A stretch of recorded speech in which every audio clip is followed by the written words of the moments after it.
Welcome to our question and answer session with members of the Altrincham Football Club board. We've got Rob Esteva with us, Lawrence Looney and Bill Waterson.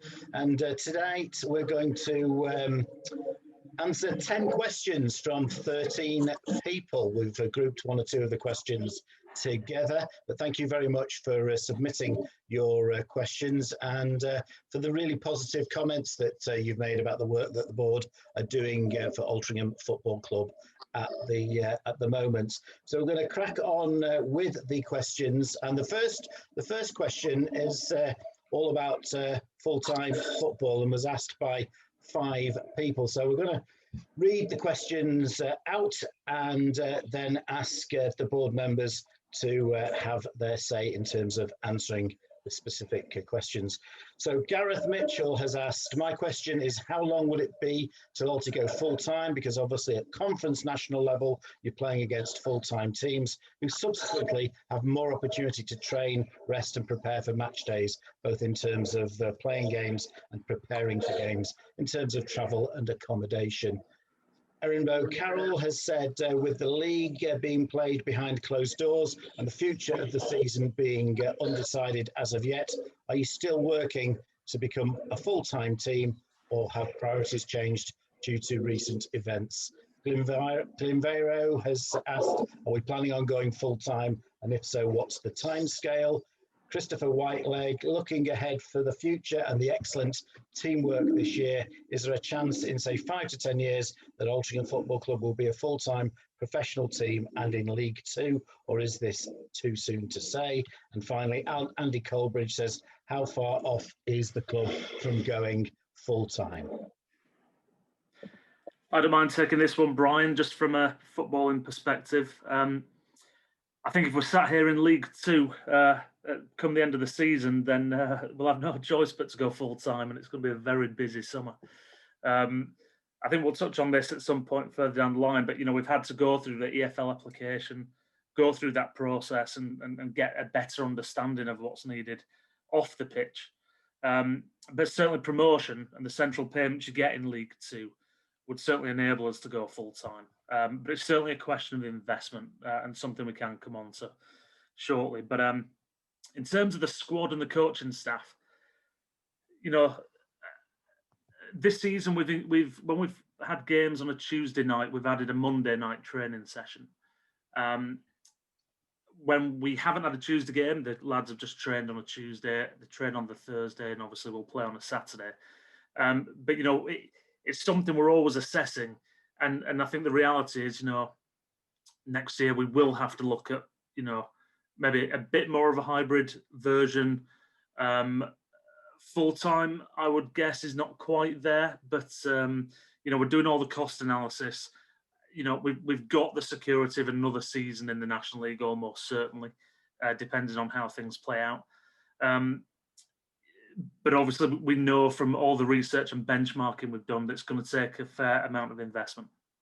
I think in some respects, there's never been a better time to do it, because if you can do it well, you know, there's a lot of other clubs that are poorly run. There's been a lot of other clubs that have been more impacted by COVID than we have. And so from that perspective, I do see it as an opportunity. But at the same time, there's so much uncertainty right now. You know, are we certain that fans will be in the stadium next year? Can we budget for that and accordingly make the investment into the playing squad and so on? It's very difficult to commit right now. We've got a fair idea budget-wise of what's required. As I said, we spoke to plenty of clubs, but it will take further investment.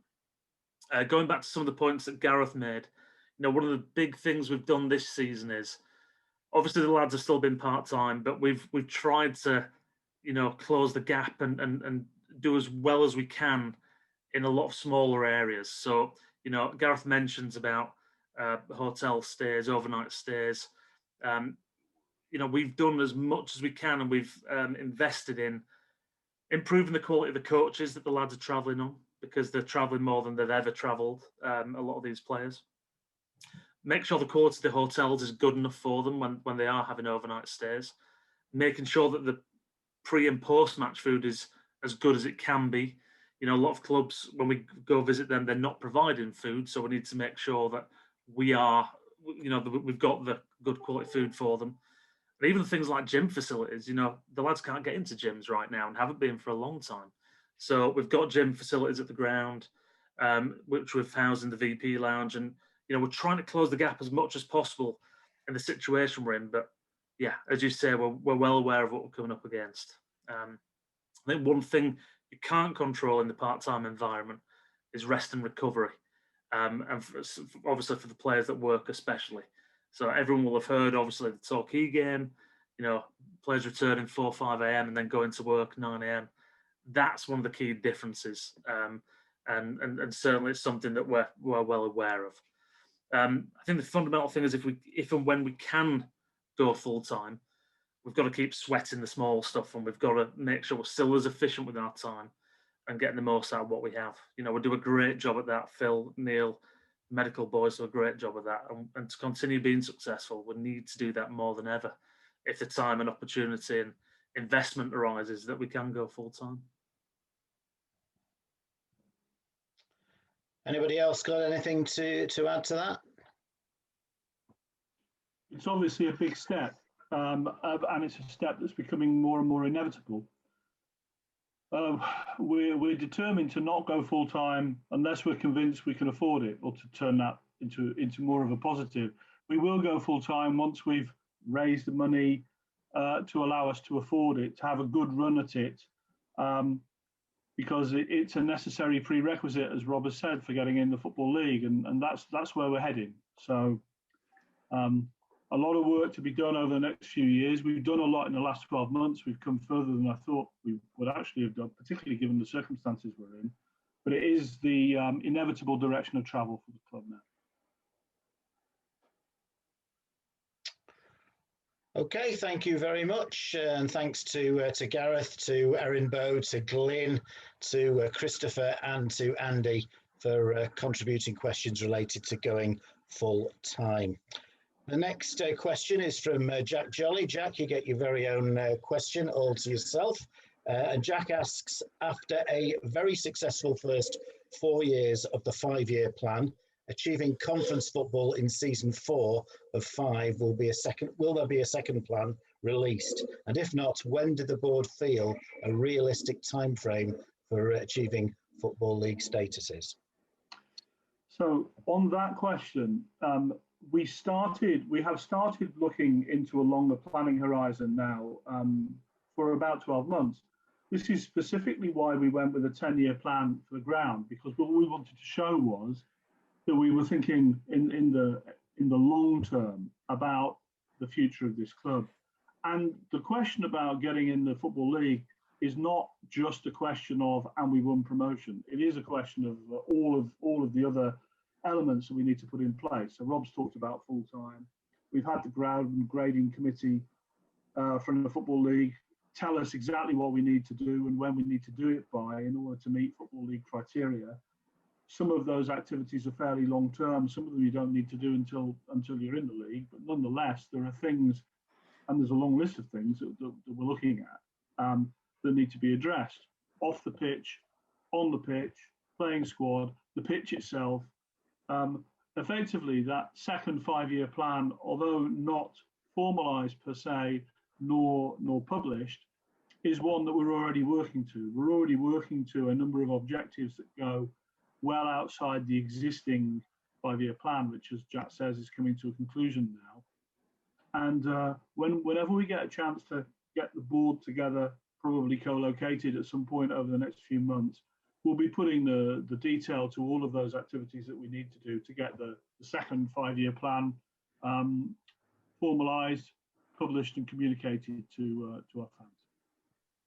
Third question is from David Roberts, and David asks, it is now known that 7 clubs voted to close the league down, the implication being lack of finance as the problem.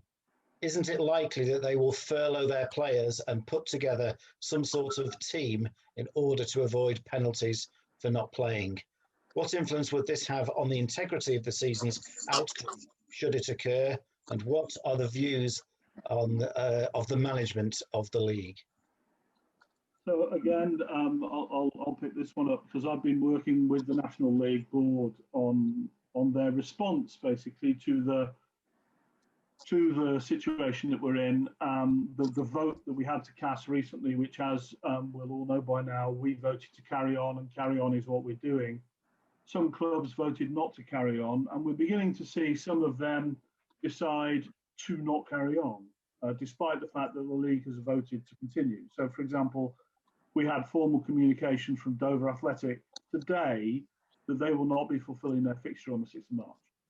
Now, in terms of integrity of the league, on behalf of the board, I wrote to the National League on Saturday to say there's two things we need to do very quickly. We need to work out what we're going to do with those clubs who are not playing. And I'm not talking about the punishment of them. I'm talking about how are we going to treat them so that those clubs who continue playing don't get to the end of the season and then discover that there's a points allocation for the games that they haven't played that wasn't transparent, which might have a material effect on who gets promoted, who's in the playoffs. The very first thing we need to do is to ensure that those safeguards are in place, that we know what the league table looks like as quickly as possible with those clubs who are going to continue playing. There's a sort of second point associated with that around those clubs that have furloughed and have stopped being in a better financial position than those who continue playing by having done so. But we did the maths, and there wasn't a huge difference between carrying on and stopping. And we felt that carrying on, not only is it the right thing to do, but it's also, in terms of the pragmatic thing to do, in terms of players continuing to be match fit, to not have a long hiatus between now and when the next season starts. So I think we would have carried on in any event. But the second point I've asked the National League to address is to ensure that the Football League don't come back and say, it's not been a proper season in the National League. We're not relegating our clubs into that league, nor are we taking clubs from the National League because you haven't run a proper season. For everyone to have played on with the ideal of achieving promotion at the end of the season, and then for that not to be secured, would make a mockery of the next couple of months. So, and the National League have come back to me and told me these are areas that they are engaged directly in resolving. So we are hoping to hear in the relatively short term, A, which clubs are stopping and what the effect of that is on the league table, and B, a confirmation that there will be promotions to the English Football League this year. In terms of how the league has handled it, it's a very difficult situation for them because, I mean, just to give two examples, we say there's going to be a democracy, we'll vote. If you vote yes, we carry on. If you vote no, we'll stop. Some clubs voted no. The league said yes, we carry on, and they're going, well, we're going to stop anyway. That's not anything the league can mitigate against. And the second is you get clubs who are taking the opposite view this season to the view they took last season. Kings Lynn last season were very critical of our decision to postpone our midweek game against them because we'd had a positive test, which had led to the postponement of our game against York the previous Saturday. They said we should man up and get on with it. This year, they're stopping. And there's AFC filed the other way around. Last year, level 2 is not a league. You need to stop. There should be no promotion from level 2 this year. Carry on. Level 2 promotion should take place. So the league can't manage that kind of maverick behaviour from clubs. So I have a lot of sympathy for the position they find themselves in. Okay, thanks very much, Bill. Next question is from Phil Taylor. And Phil asks, can I inquire as to what the club's position is redevelopment? What plans the club has for female, adult, junior and social, junior and youth, non-elite football and football for those differently able? Yeah. I'll pick that up, Brian. I think the one that's probably easiest to talk about is the women's football and the plans that we have for that. So as everyone's aware, we set up the academy this season. It was quite tough to do it in COVID, and we're very proud of what we've achieved. The plan is to run the second year of that, because it's a 2-year programme, and that'll start in September.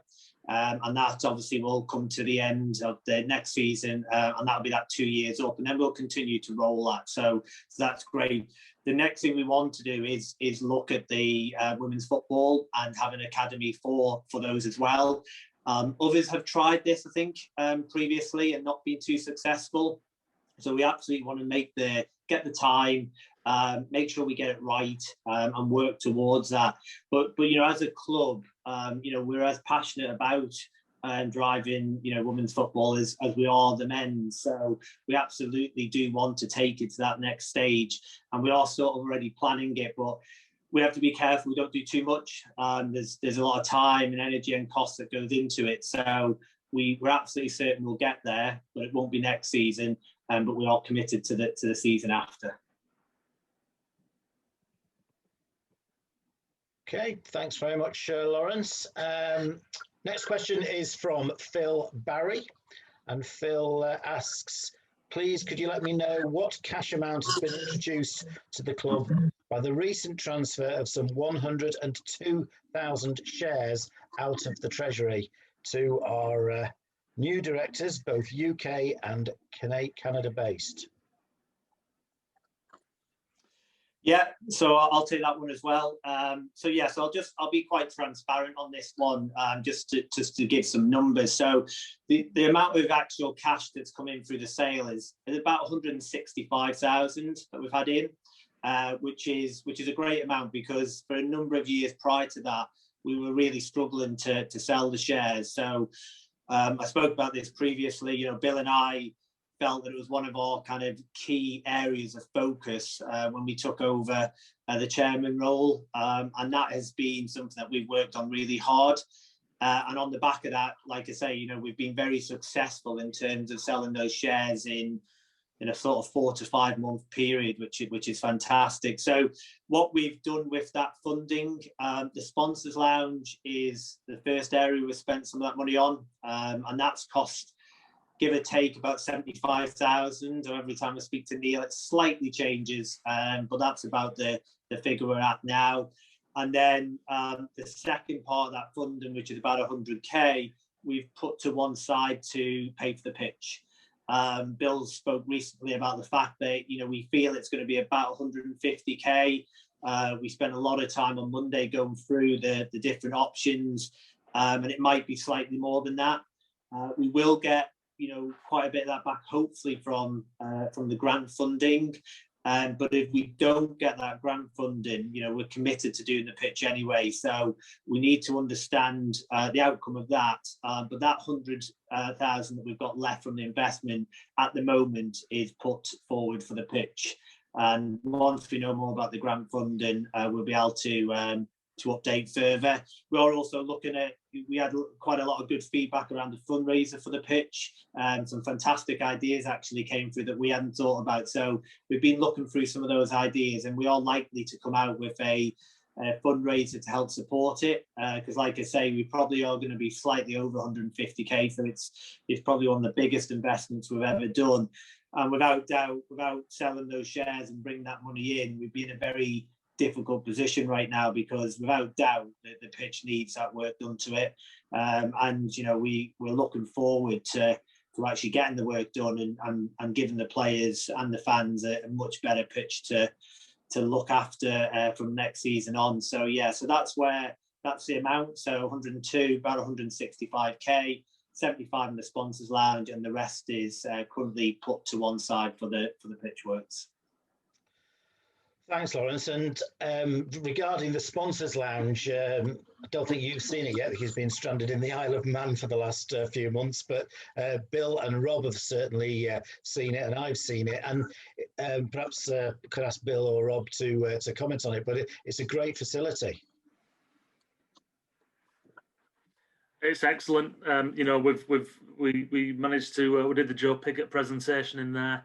Like, there's still a little bit of work to do, but it's just the finishing touches now. It's going to be excellent. And the other side of doing that, while it obviously has taken up some capital, it's going to be good for revenue moving forward. And that was the absolute driver for doing that. That long term, it's another venue that outside of match days we can rent it out and use and bring revenues in. So it's all about, we're talking about full-time football, we're talking about the plans. Driving revenues up is one of the biggest parts, biggest things that we have to do to get there. And the sponsors lounge will be great for that. And Bill, if I can ask you, Neil Faulkner's taken responsibility for this, and he's done a really good job. He has. He's put his shoulder to the wheel. He's picked up the project management on it. He's helped engage some of the contractors who've done the work on it. It's a real high quality finish. We wanted to make sure that we were setting something that became the benchmark for all of the future work that we'll be doing in the ground. Neil fully understood that brief and has delivered brilliantly against it. Yeah, thanks to each of you for your contributions and your answers. Next question is from Bill Egan, and Bill says, thinking about Dover's recent move, furloughing staff, opening up the possibility for other teams to not fulfil fixtures or playing a scratch team without a penalty of relegation, how will Altrincham of FC approach the remainder of the season? Does this present an opportunity to develop youth players, rotate the squad and experiment? Does this impact year one targets within National League? And finally, with talk of legal action from North and South clubs, does this undermine the league as an elite feeder to the EFL? Several good questions. It's Bill touched on it earlier. Mark Ives and the National League have a virtually impossible job right now, and they need to deal with this as quickly as possible. But what will be happening behind the scenes right now is we'll just be a bunch of lawyers going through it all and ultimately working out what solution will give them the less legal battles to contend with at the end of this. There can obviously be no financial penalties given the circumstances right now. There's no relegation. You could have 3-0 forfeit matches. All results could get expunged. I don't see teams putting out youth teams having furloughed their first team players, because that is when the integrity of the league would come under question. If you had teams winning 10, 11, 12-0 and so on, I think that would be problematic. So I'm expecting, whether it's forfeited games or expunged results. But from our perspective, I sat down with Phil and Neil after promotion last summer, and we were looking at 50 points. That's the target. I think I wrote in my programme notes for the very first game that I saw us finishing mid-table even at that point. And nothing's changed from that perspective. Now, obviously, we're on the back of a 4-match losing run, but even still, we're playing well. We're not quite getting the results we deserved. But from our perspective, there's no reason to think we can't keep playing hard between now and the end of the season and making that push towards the playoffs. No reason at all.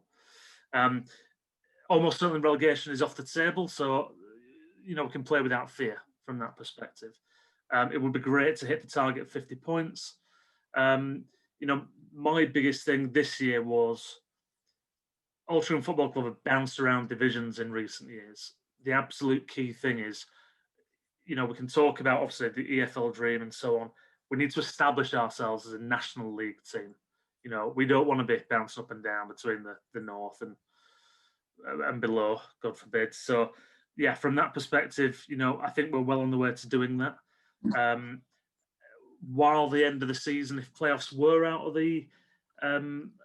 were too far to reach, then yeah, potentially we could give some playing time to some other players if Phil decided to do so. But one of the hardest things this year is we've got a bunch of younger lads who are in and around the fringes of the team, who we believe in and have got good potential, and they haven't been able to get football. even at North or the NPL, and that's difficult. It would be hard, obviously, just to throw them in at this level at the same time. But let's see how the league plays out. But I mean, touching on Jack Jolly's earlier question, and I know Bill touched on it kind of off the pitch. If in terms of our recruitment on the pitch now, we've got a very, ambitious group of players. The only reason we've been able to sign the likes of Ryan Coppola, Alistair Smith, Joel Senior is because they, like us, want to get back into League Two, back into the EFL, and to be playing Football League as soon as possible. And that's the, I guess the big shift. That's what everyone's aiming towards, and that's what everyone's, playing as hard as possible. So we'll play the season out, and I don't see any kind of easing off the gas or anything. Like we want to finish strong. The fans have been fantastic supporting us. The lads know it. Phil and the team know it. They feel it, and we know that people are, watching the streams. And even though you don't hear them, everyone's well aware that, and that's why everyone wants to just keep playing hard. So, however the next few games, however many games go, the lads will be playing as hard as possible. That 50-point total, if teams keep dropping out, might need to be revised, and we might have to do a points per game target. But that's what we're aiming for.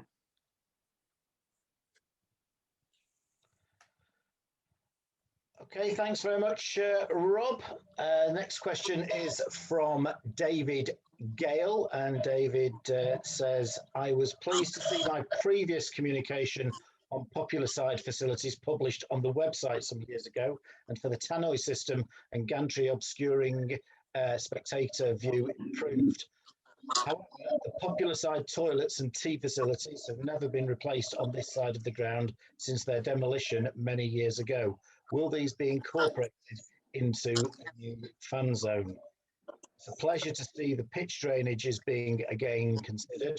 Can we be assured that the drains will now be connected out of the ground into the main system and not simply flooded onto the Golf Road and causing puddles on the walkways as in the past? Two very different questions there, linked by a particular side of the ground. The fan zone will bring spectator facilities, catering and beverage facilities back into that corner of the ground, serving all of the pop side. To me, it's a first step towards the more inclusive set of requirements that were laid out in the question, including things like toilet facilities. It's a long way from the pop side to toilet facilities, and that is something that we need to do something about in the short term. So the fan zone will be up and running for next season. The delay on that has been caused by the Trafford Council not signing off they signed off the planning permission, but they didn't sign off the construction plan until after everything went into lockdown. So one of the prerequisite steps is clearing the programme hut to level the site to then build the fan zone. We're actually building fan zone units off-site, and they will be ready to be dropped in once we've been able to get the site cleared and put up. And that will bring some facilities back into that corner. We know we have more work to do, and we have further plans to extend the range of facilities, including toilet blocks. So I think that covers the first half of the question. Second half of the question around the drainage, the work that we've been doing on the pitch, extensive work on the pitch, includes relaying all of the drains under the pitch. There is no point in having drainage that does not clear the site, because we've looked at postponements in the past, and we've seen that standing water on the pop side and the Golf Road has then seeped back under the pitch and has caused some of the problems we've had in drainage. So part of the solution that we're looking at will address that problem. Additionally, we're looking at things as well, like the guttering on the Golf Road end, to make sure that we're keeping as much water as possible out of that area. So yeah, we're not looking at anything that's a short-term or cosmetic fix to the problem. We're looking at fundamentally addressing the drainage problems on the pitch, off the pitch, and around the pitch to make sure that that pitch remains as playable as possible, as often as possible. Right, thank you very much, Bill. We've got a related but separate question from Simon Ellis. Simon says, a number of seasons ago, we had to pay to determine if the ground would suffice for promotion to League Two. I think it was a requirement if possibly playing in the playoffs. Hugely optimistic, I know, but is this still a requirement? Are we planning on doing so? What does the board think are the immediate works aside from the pitch that may be required? Yeah, I'll take this one, Brian. So yeah, absolutely, we still have to do the application, and we have done. We obviously thought that was very important. There is a number of requirements that you have to go through to get the pitch up to the standard for the league. And we have taken it very serious in terms of looking at all the different options that we've had to go through. So that's been a lot of work. We've had a lot of prices in, and it's been a really good exercise, really, because in the league or not, it sort of gives us a bit of a plan to start thinking about what the things we would do now that would help us, you know, when, fingers crossed, we do get into the league one day. So we've had to get a lot of quotes, we've had to work through a lot of plans, but now we do have quite a clear plan that says, if we got in, this is what we need to do first, and this is what we need to kind of do over the next kind of couple of years. And the application does allow you to take different periods of time to complete, as long as you've got the plans in place to do so.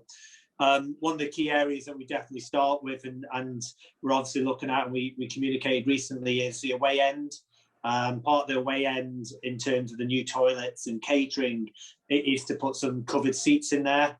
And that would be a big part of the application in terms of the away fans and having the seats and having the covered seats. And that would be a big tick in that application that we need to do. So yes, we've got the plans. Yes, we've done the application, and we're confident that if we got in, we'd have a nice clear path to how we'd meet those commitments that we've already given. Okay, thanks very much, Lawrence. That's great. Right, penultimate question. We're making good progress, and this question comes from Jamie Newhall. And Jamie says, what do the board say to the suggestion that switching home games away from our spiritual home, Moss Lane, is not only unethical, but also damaging to the integrity of the league, considering we have played more games than any other time, and did not even attempt to schedule the Boreham Wood fixture? Taking advantage of a pandemic in an attempt to gain a perceived playing advantage is shameful. Furthermore, does the board accept how unhappy many supporters actually are with this decision, and how much confidence has been lost as a result? That sounds like a two-footed tackle if ever I heard one. I'll take this one.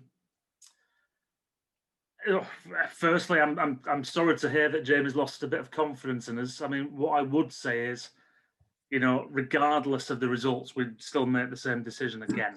I speak for myself, but I'm pretty sure the rest of the board, everyone's aligned.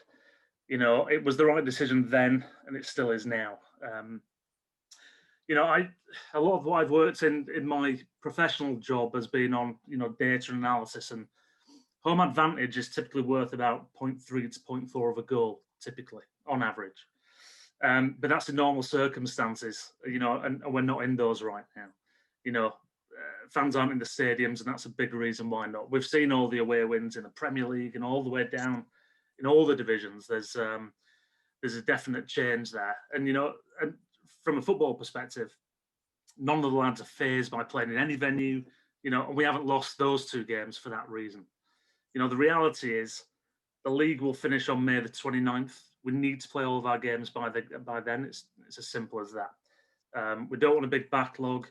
We've also got the Man United contract. We need to make sure we've got a good enough pitch for that. And that's not to say we're prioritising this over anything else, but it's valuable revenue that we've got there. And ultimately, part of the pitch has been unplayable.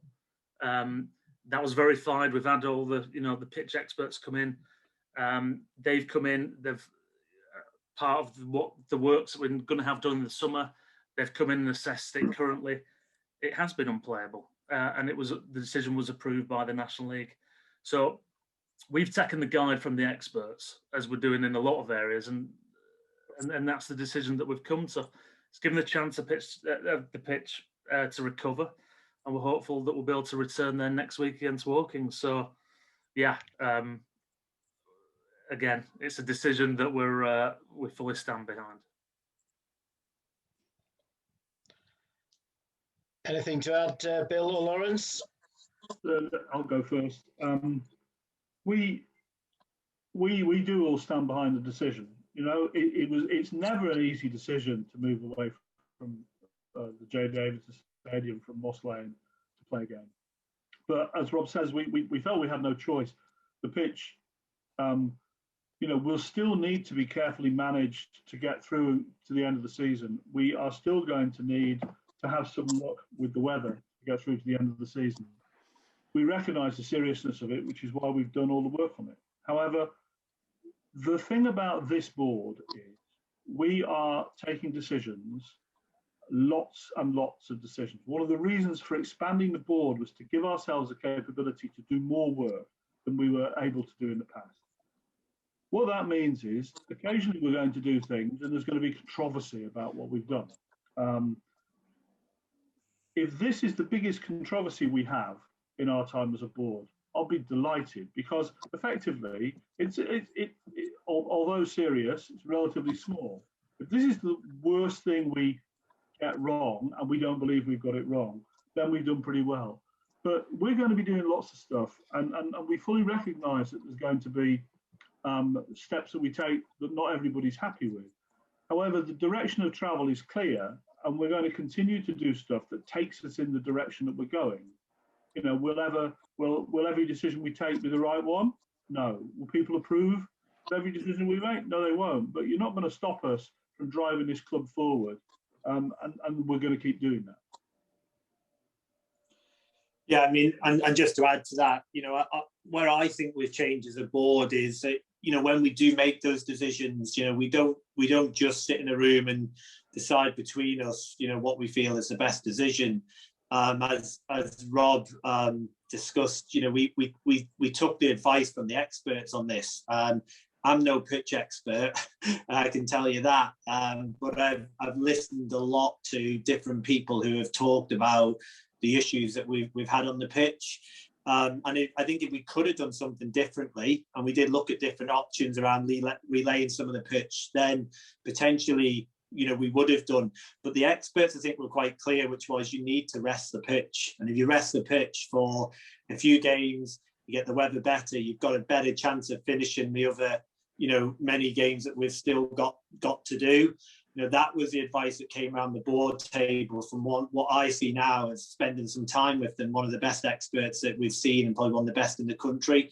That was a big decider on making that decision. And as Rob says, you know, as we sit here now, I absolutely think it's the right decision, because hopefully, fingers crossed, if the weather does get better and the rest we've given the pitch, you know, we'll get to play the majority of the rest of our home games on there and maintain the Man United contract, which is absolutely critical to us from a financial point of view. So, yeah, the board has changed a lot, you know, from when I've come. And one of the best things is we listen to the experts and we make the decision collectively on the back of their advice. Just 2 quick points just to add. You know, none of the companies that we did approach in terms of replacing that bit of the pitch would put their names to it. So that was taken off straight away. And the other aspect is, everybody has said, you know, it's nothing. There's very little that the groundsman could have done for it to have got to this point. You know, we all wanted, well, we wanted to play the playoffs in the summer. It meant we couldn't do kind of the groundworks for it. You know, Neil Brown and those guys do everything they possibly can, you know, to get the games on.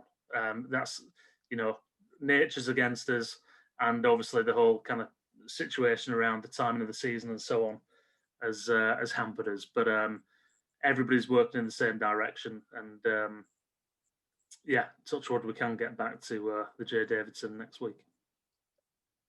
Okay, thanks to the three of you for your answers there. And our final question comes from David Roberts. And David says, the recent news about the 2021 season is very sad, but if it enables clubs to survive financial disaster, then it has to be a good thing for all of us. During this season, we have benefited from the cooperation of some clubs within the National League. Do we have any thoughts or plans to offer support to other clubs as and when it might be appropriate? It's been an interesting time during all this, because so many teams talk about got to look after, for the good of the game and look after each other's, but at the end of the day, pretty much every club is looking out for themselves, which again, it's survival. That's what it's had to be first and foremost. But what I would say is there's definitely been a lot more cooperation between teams, and that could be moving kickoff times. It could be venues in our case. We had a player out on loan at a club when their division was suspended.